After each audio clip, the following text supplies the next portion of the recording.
నూతన భాగవతము వరాహావతారం పరువడి దితిసుతుడతి భీకర గదజేబోని చిత్రగతులను పద్మోదరుడాసి చేతి గద సాగరమున బడ నడిచే బాహుగర్వమెలర్పన్. ఆ హిరణ్యాక్షుడు వెంటనే భయంకరమైన గదను పట్టుకుని విచిత్రమైన భంగిమలతో బాహుగర్వంతో విష్ణువును సమీపించి అతని చేతిలోని గదను సముద్రములో పడగొట్టాడు. హరి నిరాయుధుడైన సురారి సమర ధర్మమాత్మను తలచి యుద్ధంబుదక్కి నిలిచి చూచుచుచుండెను నింగిన మరవరుల ఆహారవంబుల భరితమయ్యే. హరి నిరాయుధుడు కావడంతో హిరణ్యాక్షుడు యుద్ధ ధర్మాన్ని పాటించి పోరాటం ఆపి నిలబడి చూస్తూ ఉన్నాడు. ఆకాశమంతా దేవతల ఆహాకారాలతో నిండిపోయింది అని ఈ పద్య భావం.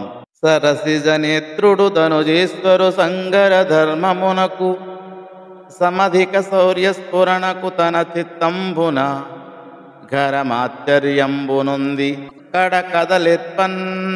కమలాక్షుడైన విష్ణువు రాక్షసరాజైన హిరణ్యాక్షుని యుద్ధ ధర్మానికి అపార శౌర్య స్ఫూర్తికి మిక్కిరి ఆశ్చర్యపడిన పట్టుదల విడవలేదు. కుతలోద్ధర్త మనంబున తలచి రక్షోరాడ్వధార్థంబుగా దితి సంతాన కులాటవీ మహిత సందీప్త ప్రభాసుక్రమున్ సతతోజ్జ జయ జయ శబ్ద సన్ముఖరభాస్తచక్రమున్ సంతతాశ్రిత నిర్వక్రము బాలిత ప్రకటదాత్రీ చక్రమున్. భూమిని ఉద్ధరించిన విష్ణువు ఆ రాక్షసరాజును వధించడం కోసం తన మనస్సులో సుదర్శన చక్రాన్ని స్మరించాడు. ఆ చక్రం దైత్యుల వంశమనే మహారణ్యాన్ని దహించే జాజ్వల్యమానమైన దావానలం.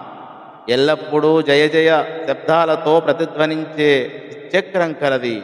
సర్వదా ఆశ్రయించే వారికి రక్షణ కలిగించేది, సమస్త భూమండలాన్ని పాలించేది అని ఈ పద్య భావం. ఆ సుదర్శన చక్రం ప్రచండ సూర్యమండలం వలె తీవ్రంగా వెలిగిపోతున్నది. చెలరేగుతున్న అగ్ని జ్వాలలతో కోపంతో ఉన్న సమస్త శత్రువుల అడ్డులేని అహంకారమనే అంధకారాన్ని అణచివేస్తున్నది.